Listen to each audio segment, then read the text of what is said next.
হ্যাঁ, এটা আমারই ঘর, এটা অন্য কারুর ঘর নয়। দেখে নিয়ে নিশ্চয়ই চমকে গেছো যে ঘরের এই হাল কেন, অন্য কারুর ঘরে ঢুকে পড়েছি নাকি? একদমই না, ঠিক ঘরেই ঢুকেছি, ঠিক ঘরেই তোমরা দেখছো। তো hello everyone, welcome back my channel. সবাইকে জানাই নতুন একটা ভিডিওতে অনেক অনেক স্বাগত। নিশ্চয়ই ভাবছো বই খাতা কভার ফাইল এইগুলির এই হাল কেন। এটা অ্যাকচুয়ালি আমার রাগের ফল। রাগের কারণে কখন যে কী করে বসি আমি নিজেও জানতে পারি না। আর মনের মধ্যে নিশ্চয়ই তোমাদের ধারণা হচ্ছে বই নিয়েই কেন এটা করেছি আমি। বইকে তো আমরা ভগবানের স্থানে রাখি। তো অ্যাকচুয়ালি বই জাতীয় কিছু একটা নিয়েই আমার সঙ্গে এই ঘটনাটা ঘটেছে, যার জন্য রাগটা এসে পড়েছে এখানটায়। তো এখন কটা বাজে জানো? এখন বাজে হচ্ছে কি রাত্রি 11:30। আর এই টাইমে আমরা এই যে এই কাণ্ডগুলো করছি। তার মধ্যে পীযূষ আমাকে, আমি যদিও রেগে রয়েছি, আমাকে আরও বিশেষ করে রাগানোর জন্য ও করছে ভিডিও, যে আমার বাড়ির লোককেও দেখাবে যে দেখেন আপনার মেয়ে এই রকম করেছে। তো আমিও বলছি যে তুমি কেন ভিডিও করছো, ভিডিওটা আমি ভালো করে করে দিই। তো এই যে আমাদের মধ্যে এই মুহূর্তে প্রচণ্ড ঝামেলা ঝগড়া চলছে, প্রচণ্ড ঝামেলা চলছে। তো ঝগড়া করতে করতে ও এখন ওই ঘরে চলে গেল, কেননা আজকে আর ওর এই ঘরে ঠাঁই হবে না। কেননা যখন আমাদের ঝগড়া ঝামেলা হয় সেটা কিন্তু চরমে চলে যায়, চরমে। ঘরের অবস্থা একদম বেহাল করে রয়েছে। আর এই মুহূর্তে নিশ্চয়ই তোমরা ভাবছো আমি গুছাবো, একদমই না। তো আমি ওভাবেই শুয়ে পড়েছিলাম, ওভাবেই। সকালবেলা এখন মানে পরদিনের ঘটনার কথা বলছি। আর এখন এখন হচ্ছে গিয়ে মোটামুটি ওই 11টা, 11:30 হবে। তো পরদিন বলতে আজকে সোমবার, আগের দিন ছিল রবিবার। তো এখন ঘুম থেকে তো আমি অনেক আগেই উঠেছি, উঠে নিয়ে ছেলেকে আমি স্কুলে পাঠিয়ে দিয়েছি। ছেলে স্কুলে চলে গেছে, ছেলের বাবা মানে কাল রাত থেকে তো কোনো কথোপকথন নেই আমাদের মধ্যে। ও ঘুমিয়েছিল ও ঘরে, আমি আর ছেলে ঘুমিয়েছিলাম এ ঘরে।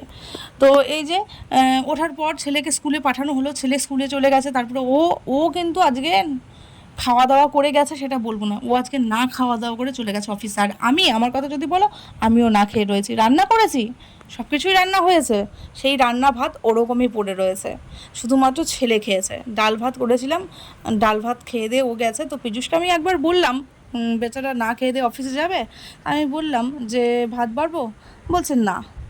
তো অ্যাকচুয়ালি কালকে রাতেবেলা এমন চরমে ঝগড়া হয়েছে, কাল রাত থেকে মানে আমাদের ঝগড়া হলে এরকমই 2-3 দিন আমাদের কথোপকথন কোনো রকম হবে না। তা আমি যদিও ছেলেকে বলছিলাম যে বাবা আমি আজকে নাও নিতে যেতে পারি, কেননা আমার একটুখানি সেলাইয়ের কাজ রয়েছে, আর ঘর দৌড় এগুলো ওগুলো করতে করতে না ঘরেরও একটুখানি কাজ রয়েছে, কেননা ঘরগুলো সব অগোছালো হয়ে পড়ে রয়েছে, কয়েকদিন থেকে ভালো করে গোছাতে পারছি না। আর ঝুল ঝাড়বো করে আজকে বৃহস্পতিবার, কালকে শনিবার, কালকে এই পূর্ণিমা করে করে ঝুল ঝাড়তে পারছি না। তো ভাবলাম না সামনের ঘরটা একটুখানি ঝাড়ি, কেননা খুব বিচ্ছিরি হয়ে আছে। আর এই ঘরটাতে তো সবাই আসে, এসে নিয়ে তারপরে ধরো অন্য ওই ঘরটাতে যাবে। তো ওই জন্য ভাবলাম না একটুখানি ঝাঁটাটা দিয়ে ঝাড়ি। ওই ঝুল ঝাড়ুটা দিয়ে না ওইগুলো ভালো করে ঝাড়ে না, দেওয়ালে দেওয়ালে সবগুলো লেগে থাকে।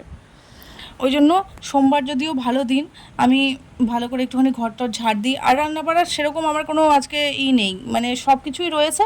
ভাবছি একটা খালি তরকারি করব।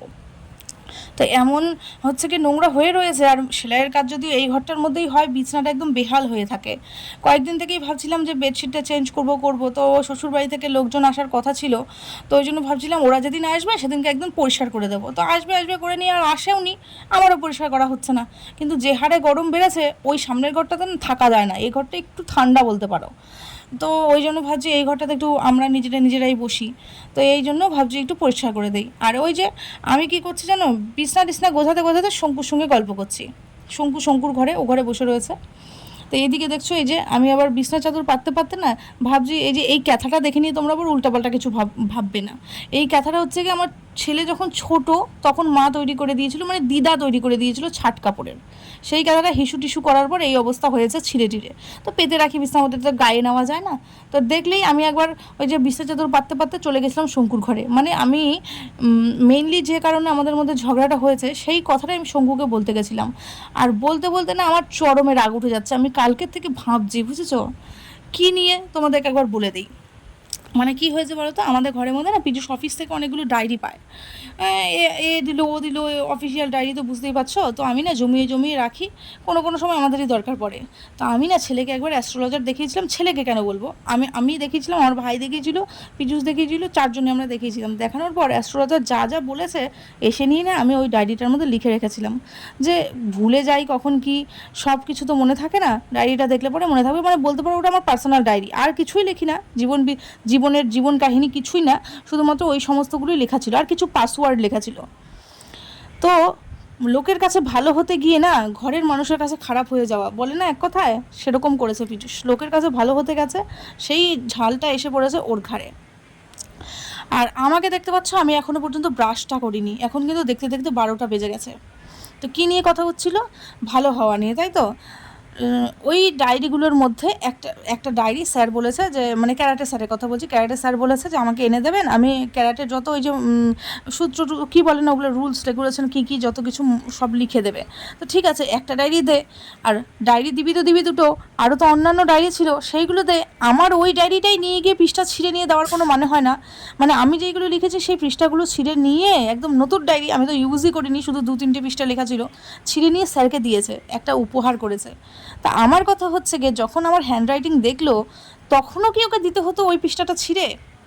একবার তো জিজ্ঞেস করার প্রয়োজন মনে করে। আমাকে তাও বলেনি, জানো, আমাকে বলেছে ছেলে দিয়ে এসছে সেই সামনের সপ্তাহে শনিবারে। আর এই সপ্তাহে যখন ক্যারাটেতে যাচ্ছে রবিবার দিন, তখন আমাকে ছেলে বলেছে, মা জানো বাপিনা স্যারকে একটা ক্যারাটে স্যারকে একটা হচ্ছে কি ডায়েরি গিফট করেছে। তো আমি তখন অতটা গায়ে লাগাইনি, হ্যাঁ গিফট করতেই পারে। পরের দিকে যখন খুঁজে পাচ্ছি না ওই ডায়েরিটা, একটা কিছু কারণে ওই ডায়েরিটা আমি খুঁজছিলাম, পাসওয়ার্ড লেখা ছিল তো, পাসওয়ার্ডটা আমি দেখবো বলে। আর যখন আমি ডায়েরিটা খুঁজতে গেছি তখন গিয়ে দেখি শোকেসের মধ্যে সব কিছু রয়েছে, ওর ইম্পর্টেন্স জিনিসগুলো, শুধুমাত্র আমার ওই পার্সোনাল ডায়েরিটা নেই। তখন মাথাটা কার গরম হবে না বন্ধুরা, তোমরাই বলো। যে আমি তো একটাই ডায়েরি নিয়েছিলাম, আর যখন তুই দেখলি যে আমার হ্যান্ডরাইটিং আছে ওটার মধ্যে, তাহলে সেই জিনিসটা তোকে ভালো সাজার জন্য দেওয়ার কোনো মানে হয়? আর আমার তো একটা পার্সোনাল ডায়েরি, সেটা আমাকে তো জিজ্ঞেস করার প্রয়োজন বোধ করতে হবে, তারপরে না মানুষকে দিবি। আমার পার্সোনাল ডায়েরি তুই অন্য কাউকে কীভাবে দিয়ে দিবি? এই জন্যই রাগটা গিয়ে পড়েছে শোকেসের যত ওর বই ডকুমেন্টস যত কিছু ছিল তার উপরে।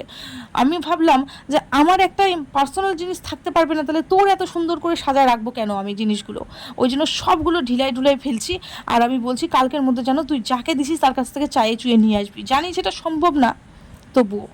তো যাই হোক, এইদিকে দেখতেই পাচ্ছ চুল টুল আঁচড়াচ্ছি, মানে হচ্ছে কি স্নানে যাবো। ওইদিকে রান্নাটা চাপিয়ে দেওয়া আছে। ভাবলাম যদি খেতে আসে বাই চান্স, শুধু তো ডাল দিয়ে খেতে পারবে না। মানে আমি শুধু রাগ করে আছি তা নয়, আমাকে চারিদিকটা ভাবতে হয়, বুঝেছো? সংসার করছি এত বছর থেকে, বেচারাকে না খাইয়ে রাখবো এরকম তো হয় না। আমিও যে খেয়ে আছি তাও নয়।